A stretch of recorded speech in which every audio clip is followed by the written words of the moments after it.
नांदेड़ शहर के डॉक्टर लाइन चिन्नावार पैथोलॉजी बस स्टैंड के करीब Datta Kripa heart care EECP center में फेमस डॉक्टर धर्म अधिकारी के इलाज से मोहम्मद निसार अहमद और भरत कामड़े की सेहत में काफ़ी सुधार हुआ है। मैं निसार अहमद, गोवर्धन घाट टेकड़ी यहाँ पर रहता हूँ, नांदेड़। आपको क्या तकलीफ हुआ था? मुझे अटैक आया था और अटैक आने के बाद मेरी एंजियोग्राफी करे। एंजियोग्राफी में 3 ब्लॉकेज बताए, तो मुझे तुरंत बाईपास का सलाह दिए दूसरे हॉस्पिटल में। फिर हमारे चाचा ने मुझे दत्त कृपा हॉस्पिटल में लेकर आए। यहाँ पर मैंने ट्रीटमेंट लिया। पहले मुझे सीने में दर्द, जलन, सांस लेने में तकलीफ होती थी। यहाँ मैंने 3 महीने का कोर्स किया। अभी कौन सा ट्रीटमेंट लिया? ईसीपी मशीन का और ये चेलिसिन यानी ग्लूकोस लगाती है, वो 3 महीने ट्रीटमेंट लिया। अभी अल्लाह के करम से मुझे आराम मालूम हो रहा है। अब दम नहीं आ रहा है? नहीं, दम नहीं आ रहा। और अपना ये इको आपका पहले कितना? पहले पंपिंग 45 थी, अब 50 हो गई और चेक करने के बाद और बढ़ेंगे, ऐसा डॉक्टर साहब बता रहे। और समझो ऐसा किसी को तकलीफ है, प्रॉब्लम है हार्ट का, तो उनको क्या बोलना चाहेंगे आप हॉस्पिटल की तरफ से? हॉस्पिटल की तरफ से ये बोलना चाहूंगा कि भाई चीरफाड़ करने से बेहतर है यहाँ आए, एक बार डॉक्टर साहब से बात करें। एकदम बिल्कुल सही इलाज है, इंसान यानी कि अद्दू होने से बच जाता। काय त्रास होता आपल्याला? माझं नाव भारत अर्जुन कांबळे आणि मी राहणार आहे कुरुंदा, म्हणजे वसमत जवळ आहे माझं गाव, तर जिल्हा हिंगोली. तर सुरुवातीला जून महिन्यामध्ये मला इकडे छातीमध्ये दुखण्याचा त्रास झाला होता. तर तो पेन खूप जास्त होता, पण मी त्याच्याकडे लक्ष नव्हतं केलं. मग अजून 2-3 दिवसानंतर डबल मला इकडे छातीमध्ये त्रास होऊ लागला. मग घरी सांगितल्याच्यानंतर मला घरच्यांनी सांगितलं की दवाखान्यात जाऊन बघ. गेल्याच्यानंतर डॉक्टरांनी ECG वगैरे काढला. ECG मध्ये आणि इकोमध्ये समजलं की मला अटॅक येऊन गेलेत माइल्ड. तर मग डॉक्टरांनी सांगितलं की आता ॲडमिट व्हावं लागते असं काहीतरी वगैरे म्हणले ते. पण मी ॲडमिट न होता घरी गेलो. घरी गेल्याच्या नंतर 2-3 दिवसानं डबल त्रास झाला आणि नंतर इकडं दवाखान्यात आल्याच्या नंतर डॉक्टरांनी अँजिओग्राफी करून पाहत म्हणले. मग आम्ही अँजिओग्राफी केली तर त्याच्यामध्ये 2 ब्लॉकेजेस दाखवले होते. तर त्याच्यानंतर मग जी प्लास्टिक करायला सांगितली होती. पण मी म्हणलं सर मी ॲडमिट होण्याच्या यानं आलेलं नाही, मी घरी जाऊन मग ठरवतो नंतर येतो. मग मी घरी गेलो. घरी गेल्याच्या नंतर मग माझ्या भावानी धर्माधिकारी सरांच्या दवाखान्याबद्दल ऐकलं होतं, इथं अशी अशी ट्रीटमेंट आहे, ECP सेंटर आहे. मग आम्ही सरांना फोन करून विचारलं की याच्यावर ट्रीटमेंट होते का? तर सर म्हणले होते आमच्याकडं. मग आम्ही त्यांच्यावर भरोसा ठेवून इकडे आलो. मग सरांनी ट्रीटमेंटबद्दल सगळी माहिती आम्हाला सांगितली, कशी काय आहे ट्रीटमेंट वगैरे, इंजेक्शन आणि मशीनचं. मग आम्ही घेण्याचं ठरवलं. मग मशीन आणि ते इंजेक्शन सुरू केल्याच्यानंतर थोड्या दिवसात मला चांगलं वाटू लागलं. त्याच्या अगोदर काय त्रास होता? त्रास काय होता तो? तेच छाती दुखत होतं माझं. हो, दम लागत होता, घाम येत होता खूप. आता आपली ट्रीटमेंट किती झाली आणि किती फरक पडला? म्हणजे सरांचे 10 इंजेक्शन घेतले की मला फरक जाणवला.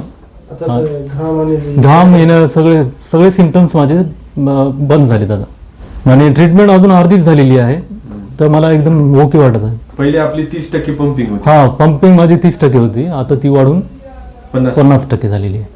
लोकांना काय आव्हान करणार जे असं त्रास भोगत आहे त्यांना? हार्टच्या पेशंटनी बायपास आणि अँजिओप्लास्टीकडे न जाता सरांकडे यावं, सरांचं मार्गदर्शन घ्यावं आणि ही जी ट्रीटमेंट आहे हीच सरांनी म्हणजे सांगितल्याच्या नंतर घ्यायला पाहिजे.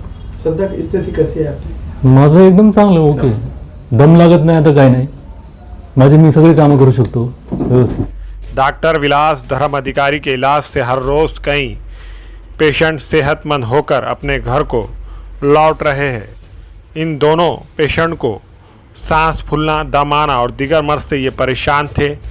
जब इन्होंने डॉक्टर विलास धर्म अधिकारी से अपना इलाज करवाया तो इन पेशेंट को काफ़ी हद तक राहत मिली। इस सिलसिले में डॉक्टर लाइन चिन्नावार पैथोलॉजी बस स्टैंड के करीब Datta Kripa heart care EECP center में 31 जनवरी को कार्टोग्राफी शिविर सुबह 9 बजे से शाम 6 बजे तक रखा गया है। हेलो फ्रेंड्स, मैं हूं डॉक्टर विलास Dharmadhikari, preventive cardiologist, Dutt Kripa heart care और ईसीपी सेंटर नांदेड़, जो कि पिछले 4-5 साल से हम हार्ट के पेशेंट जिनको एंजियोप्लास्टी बाईपास नहीं हो सकती, जिनका पंपिंग कम हो गया है, जिनको इरेक्टाइल डिस्फंक्शन नाम का जो सेक्सुअल प्रॉब्लम है, जिनको शुगर है, जिनको बीपी है, या जिनका पंपिंग कम हो गया है, ऐसे हजारों मरीजों पे हम 5 साल से ट्रीटमेंट कर रहे हैं और हमारा जो सक्सेस रेट है मोर देन 90% हमारा सक्सेस रेट है। हमारे पास जो पेशेंट ट्रीटमेंट ले रहे हैं उसमें से मोर देन 90% लोगों को ये ट्रीटमेंट का फायदा हो रहा है। अभी हमारे 2 पेशेंट का आपने इंटरव्यू देखा है, श्री कांबड़े जी और मोहम्मद निसार जी, ये दोनों का ट्रीटमेंट अभी हाल ही में खत्म हुआ है और ये ट्रीटमेंट से उनको बहुत फायदा हुआ है। तो ये जो ट्रीटमेंट है ईसीपी एनचिलेशन किन लोगों के लिए, जो लोगों का एंजियोप्लास्टी बाईपास नहीं हो सकता, जिनके हार्ट की पंपिंग कम हो गई है, या फिर जिनको एंजियोप्लास्टी बाईपास होने के बाद भी जिनको तकलीफ है, जिनका हार्ट वीक हो गया है, हार्ट के मसल कमजोर हो गए, जिसको हम कार्डियोमायोपैथी नाम का डिसीज बोलते हैं, जिनका अटैक के कारण पंपिंग कम हो जाता है, हार्ट के जो मसल है वीक होने के कारण पंपिंग कम हो जाता है, जो नॉर्मल पंपिंग 60% होता है। फिर जिन लोगों का पंपिंग कम हो गया, तो ऐसे लोगों के लिए ईसीपी एकमात्र बेस्ट ऑप्शन है। पंपिंग बढ़ाने के लिए कोई दवा या फिर कोई दूसरी ट्रीटमेंट नहीं है ईसीपी के अलावा। तो ऐसे जो मरीज है जिनको चीरफाड़ नहीं करना है, या फिर जिनको कोई दूसरी बीमारी है, जैसे कि किडनी का प्रॉब्लम है, कैंसर है, या फिर दूसरा कोई प्रॉब्लम है जिसके कारण वो एंजियोप्लास्टी या बाईपास नहीं करना चाहते, या फिर जिनका उम्र ज्यादा है और जिनको डर लगता है कि भाई मैं बाईपास प्लास्टी के बाद मैं जी नहीं पाऊंगा, मुझे ये ऑपरेशन सही नहीं होगा, ये ऐसे जिनको डर है वो लोगों ने जरूर ईसीपी एनचिलेशन ट्रीटमेंट के बारे में जानकारी ले। और हम नहीं कहते कि हमारे पास ले, दुनिया में बहुत इसके सेंटर हैं, आप वर्ल्ड में कहीं भी जाके इसका इलाज करा सकते हैं। लेकिन एक मैं यहाँ पे एक बताना चाहूंगा कि angioplasty and bypass are the gold standard procedures in emergency. इसका मतलब है अगर आपको इमरजेंसी में अटैक आया है, आप हॉस्पिटल में भर्ती है, तो वैसे टाइम पे आपको ये एंजियोप्लास्टी बाईपास ही कराना जरूरी है। आप वो कराएंगे तो आपकी जान बच सकती है। अभी अटैक आने के बाद 6 महीना हो गया, साल भर हो गया, उसके बाद आपको बताया जा रहा है कि आप प्लास्टी करें, बाईपास करें, तो आपने सोचना चाहिए, आप 2-4 डॉक्टरों का ओपिनियन लेना चाहिए, क्योंकि इमरजेंसी में ट्रीटमेंट प्लास्टी बाईपास किया तो ही वो फायदा करेगा। अगर आपने इमरजेंसी में ट्रीटमेंट नहीं किया है, फिर आपको 6 महीना बाद, साल भर बाद प्लास्टी बाईपास बोल रहे हैं, तो वो प्लास्टी बाईपास का आपको कोई फायदा नहीं होगा। तो ऐसे मरीजों ने एक बार ईसीपी चिलेशन ट्रीटमेंट की जानकारी ले, और वैसे मरीजों के लिए ये हमारा ट्रीटमेंट है और ऐसे मरीजों को ये ट्रीटमेंट से फायदा होगा।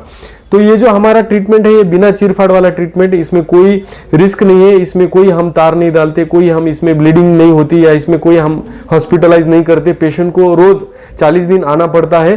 तो इससे क्या होता है, ये ईसीपी ट्रीटमेंट से हार्ट में नेचुरली खून की नलियां बनती है, जिसको हम कोलेटरल सर्कुलेशन ऐसा कहते हैं। तो कोलेटरल सर्कुलेशन बनने से क्या होता है, जो हार्ट का भाग डैमेज हो गया, बोले तो जो डेड हो गया था, जो काम नहीं कर रहा था, वो वहां पे खून पहुंचने के कारण वो पार्ट वापस एक्टिव हो जाता है। वो एक्टिव होने से क्या होता है, जो उनका पंपिंग कम था, पहले 20 था, 30 था, ट्रीटमेंट के पूरे खत्म होने के बाद उनका पंपिंग 40 से 50% तक, बहुत सारे पेशेंट का हमारे 60 भी हुआ है ट्रीटमेंट के बाद। अभी हाल ही में एक पेशेंट उनका 30 था, ट्रीटमेंट के बाद उनका 60 हो गया। ये जो मैं आपको बता रहा हूँ विद एविडेंस है मेरे पास, हर इसका एक डॉक्यूमेंटेड प्रूफ है। मैं एविडेंस बेस्ड बात कर रहा हूँ, मैं ऐसी कोई फेक बात नहीं कर रहा हूं। तो ये जो चीजें हैं लोगों ने जान लेना चाहिए कि इमरजेंसी में कब क्या करना चाहिए, इमरजेंसी नहीं है तो क्या करना चाहिए। आपके पास जिनको कोई ऑप्शन नहीं है, जो प्लास्टी नहीं कर सकते, बाईपास नहीं कर सकते, या फिर जिनका हार्ट कमजोर हो गया, जिनको कोई अदर कुछ बीमारी है, तो उन्होंने जरूर ईसीपी चिलेशन के बारे में जानकारी ले, और दुनिया में कहीं भी आप ये ट्रीटमेंट करा सकते हैं, उससे आपको 100% फायदा ही होगा। तो जैसा ये हमारा ट्रीटमेंट है बिना चीरफाड़ वाला, वैसा ही हम हर महीने में नांदेड़ में कार्टोग्राफी, जिसको हम 3D वेस्कुलोग्राफी बोलते हैं, ये मॉडर्न टेस्ट है। जैसा ये हमारा मॉडर्न ट्रीटमेंट है, वैसा ही ये मॉडर्न टेस्ट है, वो हम पिछले 5 साल से हर महीने में नांदेड़ में करते हैं। बॉम्बे के डॉक्टर, जो कि कार्टोग्राफी का मशीन है, वो भी बहुत कॉस्टली होता है, उसका 50 लाख कॉस्ट है मशीन का। तो अपने पास नहीं है तो कार्टोग्राफी मशीन बॉम्बे से लेके डॉक्टर नांदेड़ में आते हैं, और हर महीने में हम यहाँ पे वो टेस्ट करते हैं। तो ये कार्टोग्राफी किन लोगों ने कराना चाहिए, जिनका उम्र 30 से ज्यादा है, जिनके माताजी को पिताजी को अटैक आया था या माताजी पिताजी का अटैक से उनका मौत हो गया है, ऐसे लोगों ने जिनका उम्र 30 से ज़्यादा है, जो स्मोक करते हैं, ड्रिंक करते हैं, जिनको कोई दूसरी और आदतें हैं, कोई नशा करते हैं या जो कोई दिन में सोते हैं रात में ड्यूटी करते हैं, जिनका मोटापा है, जिनका वजन बहुत बड़े वाला है, जिनका ऑलरेडी शुगर बीपी की गोलियां चालू है जिनको, क्योंकि शुगर बीपी वाले लोगों को हार्ट अटैक का चांस ज़्यादा होता है, तो ये लोग, उसके बाद जिनको ज़्यादा स्ट्रेस है लाइफ में, ज़्यादा तान तनाव रहते हैं, हर वक्त उनको स्ट्रेस रहता है, या फिर जिनके खाना पीने का कोई समय नहीं है, कभी भी खाना पीना करते, ऐसे लोगों ने